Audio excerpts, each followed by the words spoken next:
तो हेलो बच्चों, कैसे हैं? उम्मीद करता हूं कि आप हमेशा की तरह मस्त होंगे। बच्चों, आज के इस वीडियो में हम लोग क्लास 8 के यानी कक्षा 8वीं के जो विज्ञान की किताब है ना, उसमें पहला पाठ दिया है फसल उत्पादन और प्रबंधन। मतलब कहने मतलब है कि बाबू फसल क्या होता है और ये कितना प्रकार का होता है और इसे कैसे प्राप्त किया जाता है, इस बारे में इस पाठ में दिया है। और इसे इतना आसान तरीके से हम लोग समझ लेंगे ना कि आपको हमेशा के लिए याद हो जाएगा, मतलब जीवन भर के लिए आपको आसान से याद हो जाएगा। ठीक ना? बस आपको इस वीडियो पूरे लास्ट तक देखना है, सिर्फ आपको समझना है कि मैं क्या क्या बोल रहा हूँ, क्या क्या आपको मैं समझा रहा हूँ। ठीक ना? आपको सिर्फ समझना है। ठीक ना? तो चलिए बिना टाइम इसके बढ़ते हैं और जो भी इसमें टॉपिक है उन सभी को आसान भाषा में समझते हैं ताकि आपको जीवन भर के लिए याद हो जाए। तो चलिए बिना टाइम वेस्ट के आगे बढ़ते हैं, बस आपको इस वीडियो को लास्ट तक देखना है। तो चलिए स्टार्ट करते हैं। चलिए बच्चों, इस पाठ का नाम है फसल उत्पादन एवं प्रबंधन। तो सबसे पहले हम लोग ये समझते हैं बाबू कि बाबू फसल होता क्या है। फसल होता क्या है बाबू? सबसे पहले यहाँ पर मैं यही समझाऊंगा बाबू फसल क्या होता है। फसल को इंग्लिश में बोलते हैं क्रॉप। क्या बोलते हैं बाबू? क्रॉप। यानी फसल को क्या बोलते हैं बाबू? क्रॉप। तो चलिए समझते हैं बाबू फसल होता क्या है। बाबू यहाँ पर लिखा हुआ है कि भोजन की प्राप्ति के लिए, यहाँ पर थोड़ा सा लाइट आया होगा, कोई दिक्कत नहीं। ठीक ना? चलिए, भोजन के प्राप्ति के लिए जब एक ही प्रकार के पौधों को किसी स्थान पर बड़े पैमाने में उगाया जाता है तो उस पौधे को फसल कहते हैं। जब एक बड़े से क्षेत्र में जब एक ही प्रकार के पौधों को जब हम उगाते हैं ना, तो उन सभी को क्या बोलते हैं? फसल करें। जैसे मान के चलिए कोई बड़ा सा क्षेत्र हुआ, उसमें हम लोग गेहूं बोते हैं या फिर मान के धान बोते हैं, चाहे मक्का बोते हैं। जब उन सभी को अधिक मात्रा में जब हम बोते हैं ना, तो उन्हीं सभी को क्या बोलते हैं बाबू? फसल बोलते हैं। क्या बोलते हैं बाबू? फसल बोलते हैं। आपको समझ में आएगा जी? जब एक बड़े से क्षेत्र में जब एक ही प्रकार के कोई भी फसल बोते हैं, मान के चलिए कोई भी हम लोग पौधे बोते हैं, जैसे मान के चलिए गेहूं बोए, चाहे धान बोए, चाहे मान के चलिए क्या मक्का बोते हैं, चाहे जो भी चीज बोते हैं, जब एक बड़ा सा पैमाने में बोते हैं तो उसे क्या बोलते हैं बाबू? तो फसल बोलते हैं। ठीक ना? चलिए, यहाँ मैं कुछ नोट में बताया हूं और ये जानना काफी ज्यादा जरूरी है। आपको इन सबको पता, मतलब कि जो दिया ना, इन सब के बारे में पता लगाना काफी जरूरी है, क्योंकि बच्चे सब ये तो खाली पढ़ लेता है और याद कर लेता है, लेकिन याद करने से नहीं पता चलता बाबू। जब आप समझ लीजिएगा ना, तो आपको आसानी से अपने आप याद हो जाएगा। ठीक ना? चलिए, तो यहाँ पर लिखा क्या बाबू? तो लिखा मानव तथा अन्य जीवों के शरीर के लिए, मानव यानी मनुष्य तथा अन्य जीवों यानी जो जानवर होते हैं, यानी कि मनुष्य और जो जानवर होते हैं, उनके शरीर के लिए पोषक तत्वों की आवश्यकता होती है। मतलब कि हम मान लो हम इंसान हो गए, कोई जानवर हो गया, वो तो हो गया, लेकिन उनको कुछ खाने के, मतलब उनके शरीर को बढ़ाने के लिए, शरीर में ताकत लाने के लिए जो कुछ फायदा चीज खाना पड़ेगा ना जी, जो खाते हैं ना, तो उनसे जो प्राप्त हमको जो चीज फायदा होता है उसे बोलते हैं पोषक तत्व। बताओ, यहाँ पोषक तत्व लिखा है तो इसका मतलब समझिएगा कि जो भी चीज हम लोग खाते हैं उनसे कुछ ना कुछ हमको फायदा होता है, तो वही फायदा होता है उसी बोलते हैं बाबू पोषक तत्व। अब पोषक तत्व में क्या क्या आता है तो मैं यहाँ पर लिखा हूँ कार्बोहाइड्रेट। मतलब आपको समझ आएगा ना, पोषक तत्व में क्या होता है? जब आप कोई चीज खाते हैं उनसे कुछ ना कुछ आपको फायदा होता है। ठीक ना? वो उसे बोलते हैं बाबू पोषक तत्व। ठीक ना? चलिए, पोषक तत्व में क्या क्या आता है बाबू? तो कार्बोहाइड्रेट आता है, प्रोटीन आता है, वसा आता है, विटामिन आता है। इन सबको भी अच्छा थोड़ा समझ लेते हैं। ठीक ना? चलिए, कार्बोहाइड्रेट क्या करता है कि आपके शरीर में ना, मतलब कि बल यानी कि ऊर्जा उत्पन्न करता है। ठीक ना? मान के चलो कोई चीज आप देखेंगे कि कोई भी चीज जल्दी एकदम कोई चीज करना हो तो फटाक क्या करते हैं? कोई काम करने चले जाते हैं जी। तो ये आपको शरीर में ऊर्जा कैसे आता है, आपके बल कैसे आता है बाबू? तो जब आप चावल खाते हैं, जब आप गेहूं खाते हैं, चाहे मक्का खाते हैं, बाजरा खाते हैं, ज्वार खाते हैं, तो आपके शरीर में क्या ताकत आता है। तो उन्हीं सभी कैसे आता है? तो कार्बोहाइड्रेट किसमें होता है बाबू? चावल, गेहूं, मक्का, बाजरा, ज्वार, इन सब में क्या होता है? कार्बोहाइड्रेट होता है। कार्बोहाइड्रेट क्या बाबू क्या करता है आपके शरीर में? तो आपके शरीर में ऊर्जा उत्पन्न करता है, यानी बल जो होता है ना, उत्पन्न करता है। ठीक ना? आपको समझ आ गया ना? बिल्कुल आ गया। चलिए, दूसरा क्या है? प्रोटीन। क्या है? प्रोटीन क्या करता है? आपके शरीर को क्या करता है? आपके शरीर में जो अंग है ना, अंग मान के चलो ये क्या है? मसल चाहे हड्डी, उन सबको क्या करता है? बढ़ाता है। मतलब आप शरीर के जो भी अंग है उन सबको क्या करता है? बढ़ाता है। मान कोई छोटा बच्चा है, बड़ा कैसे हो जा रहा है? तो प्रोटीन के कारण बड़ा होता है। ठीक ना? समझ आ गया ना जी? तो प्रोटीन मतलब क्या करता है? प्रोटीन क्या करता है आपके शरीर में? आपके शरीर के जो भी अंग है उन सबको क्या करता है? बढ़ाता है। ठीक ना? समझ आएगा ना? अच्छा समझेगा। तो प्रोटीन बाबू किस में होता है? क्या क्या हम खाएंगे प्रोटीन हमको बना आपके शरीर में रहे। ठीक ना? तो आपको दलहन फसल खाना पड़ेगा।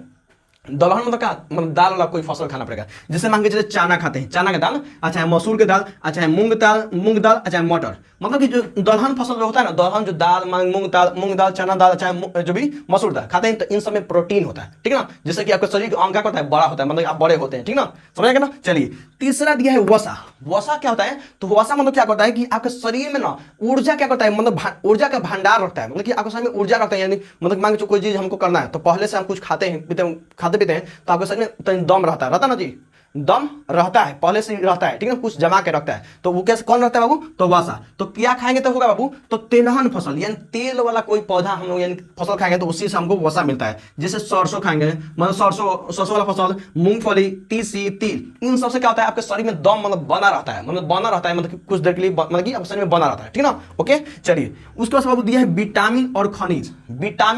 क्या होता है? आप तो सिर्फ नाम सुने होंगे लेकिन इसका मतलब नहीं जानते होंगे। ठीक ना? लेकिन आप जान लीजिए, आप तेज बच्चे हैं जो कि आप यहाँ पे देख रहे हैं और समझ रहे हैं। ठीक ना?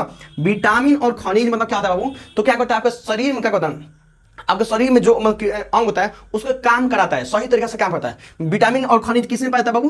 तो किस में बाबू? तो सब्जियों और फलों में। सब्जियों और फल, जब आप हरा सब्जी खाते हैं ना तो आपके शरीर के जो अंग होते हैं ना सही तरीके से काम करता है। क्या करता है? काम करता है। किससे काम करता है? तो आपके जब शरीर में जब विटामिन और खनिज रहेगा ना तभी आपका शरीर काम करेगा। अगर विटामिन और खनिज यानी हरा सब्जी और फलों नहीं खाएंगे ना तो आपका शरीर सही तरीके से काम नहीं करेगा। कोई भी चीज करेंगे तो दर्द करने लगा, ये हो रहा है तो काम नहीं हो रहा है, ये होने लगता है। ठीक ना? तो आपको अच्छे समझ आ गया। तो एक बार शॉर्ट में हम समझते हैं कि फसल क्या होता है और इन सब क्या होता है। फसल मतलब क्या बाबू? जब एक बड़ा सा क्षेत्र में जब एक ही तरह के कोई भी फसल बोता है तो कोई भी पौधा बोता है तो उसे फसल कहते हैं। जैसे मान के चलिए धान, गेहूं, मक्का इत्यादि। ठीक ना?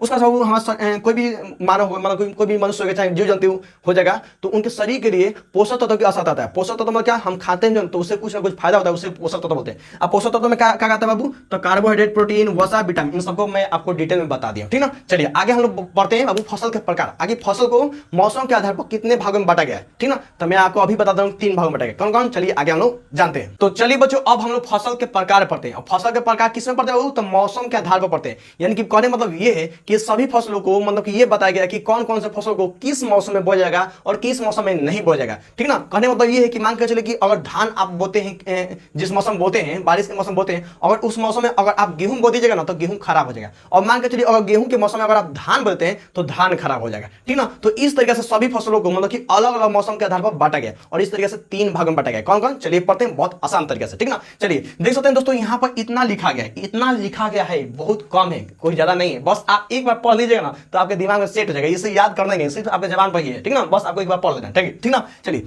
सबसे पहले बाबू ये है बाबू खरीफ फसल। क्या बाबू? खरीफ फसल।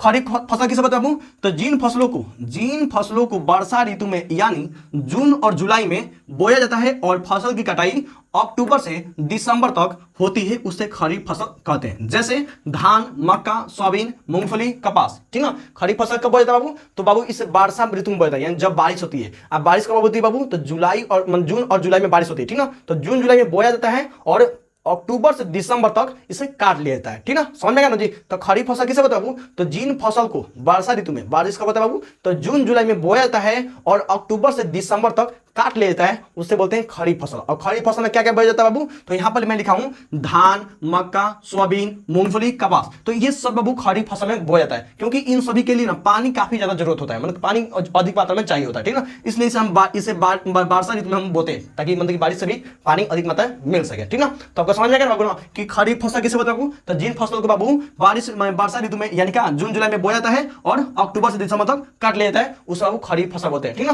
तो यहाँ पर लिखा है बाबू धान, मक्का, सोयाबीन, मूंगफली, कपास, इन सभी को क्या खरीफ फसल में बोया जाता है। ठीक ना? समझ आएगा ना? चलिए दूसरा है बाबू रबी फसल। क्या बाबू? तो रबी फसल। तो जिन फसलों को शीत ऋतु में यानी कि अक्टूबर महीना में बोया जाता है तथा फसल की कटाई मार्च में होती है उसे रबी फसल कहते हैं। जैसे गेहूं, चना, मटर, सरसों, आलू इत्यादि। कहने मतलब इस रबी फसल के कहने मतलब ये है कि इसे शीत ऋतु में बोया जाता है। शीत ऋतु कब होता है बाबू? तो बाबू अक्टूबर में होता है, जब ठंडी लगने लगती है ना तो उसी टाइम में क्या होता है? शीत गिरता है ना, ठंडी में शीत गिरता है ना। तो ठंडी किस महीने में आता है बाबू? तो अक्टूबर महीना में आता है। तो अक्टूबर महीना में बाबू बोया जाता है, यानी रबी फसल किसे बोलते हैं बाबू? तो शीत ऋतु में यानी कि अक्टूबर महीना में बोया जाता है और फसल की कटाई मार्च में होती है, उसे रबी फसल कहते हैं। ठीक ना? आपको समझ आया जी? क्या समझ में आया? तो रबी फसल मतलब क्या? तो जिन फसलों को शीत ऋतु में ठंडी कब से शुरू होती है बाबू? तो अक्टूबर से शुरू होती है और बाबू मार्च में मतलब कि अक्टूबर में बोया जाता है और मार्च में काट लिया जाता है, उसे रबी फसल कहते हैं। जैसे बाबू गेहूं, चना, मटर, सरसों, आलू, इन सबको अक्टूबर में बोया जाता है। ठीक ना? जब शीत गिरने लगती है, जब ठंडी चलने लगती है, जब शीत गिरने लगती है उसी महीने में बोया जाता है और मार्च यानी फरवरी और मार्च में मतलब कि इसको कटाई हो जाता है। ठीक ना? तो इन सबको मैं लिख दिया। ठीक ना? चलिए लास्ट है बाबू ग्रीष्म या जायद फसल। ग्रीष्म या जायद, इस नाम से ही पता चल रहा है बाबू ग्रीष्म मतलब क्या? मतलब गर्मी, यानी गर्मी। समझ में? तो जिन फसलों को ग्रीष्म मतलब क्या? गर्मी के मौसम में। ग्रीष्म ऋतु या गर्मी का मौसम कब आता है बाबू? तो मार्च में, यानी मार्च से लेके जून महीना के बीच बोया और काटा जाता है। इसे क्या है बाबू? ग्रीष्म ऋतु मतलब क्या? जायद फसल मतलब क्या कि इसको ना गर्मी के मौसम में यानी कि मार्च और जून के बीच में गर्मी मौसम होता है ना, दबा के होता है। तो इन्हीं मौसम में क्या बाबू? तो बोया जाता है और इन्हीं मौसम में काट लेता है। ठीक ना? माने जून और किसमें बाबू? तो अब वो मार्च और जून के बीच में बोया जाता है और इसके बीच में ही काट दिया जाता है, ठीक ना। तो इसके कहने का मतलब क्या है कि अब वो खरीफ और रबी फसल के बीच में इसे बोया जाता है गर्मी के मौसम में, और इसमें बोया जाता है और इसमें काट लिया जाता है, ठीक ना। तो इसमें कौन कौन है बाबू, तो तरबूज, खरबूजा, ककड़ी, लौकी। तो आप लोग खाए होंगे बाबू, तो किस मौसम में खाएंगे, क्या इसे ठंड में खाएंगे, नहीं ना, आपको इसे गर्मी में ही खाने को मिलता होगा ना। चलिए समझ आ गया ना जी। तो अगर आपको सच में आपको समझ में आ गया, अगर आपको समझ में आ गया तो वीडियो को लाइक जरूर कीजिएगा, जिससे हमको पता चल सके हाँ जी मुझे समझ में आ गया है, मेरे बच्चों को समझ में अच्छे से आ गया है, ठीक ना। तो वीडियो को लाइक जरूर कीजिएगा और कमेंट में जरूर कि हाँ सर मुझे समझ में आ गया है, ठीक ना। तो अगर मैं आपको बताऊं बाबू कि खरीफ फसल में, चाहे मैं आपको बताऊं कि मक्का किस फसल में बोया जाता है, तो आप कमेंट में जरूर बताइएगा, ठीक ना। और वीडियो को लाइक जरूर कीजिएगा ताकि हमको पता चल सके कि मेरे बच्चों को समझ में अच्छा से आया है, ठीक ना। चलिए अगर अगला कौन सा टॉपिक पढ़ना है इसे कमेंट में जरूर बताइएगा, ताकि नेक्स्ट वीडियो में बहुत आसान भाषा में आपके लिए लाऊं, ताकि आपको एक सेकंड में यानी 1 मिनट में, आपको कुछ टाइम में आपको अच्छे समझ में आ जाए, आपके दिमाग में एकदम फिट हो जाए, ठीक ना। तो चलिए दोस्तों मिलते हैं नेक्स्ट वीडियो में, तब तक के लिए जय हिंद, वंदे मातरम। मिलते हैं नेक्स्ट वीडियो में बहुत ही स्पेशल वीडियो के साथ।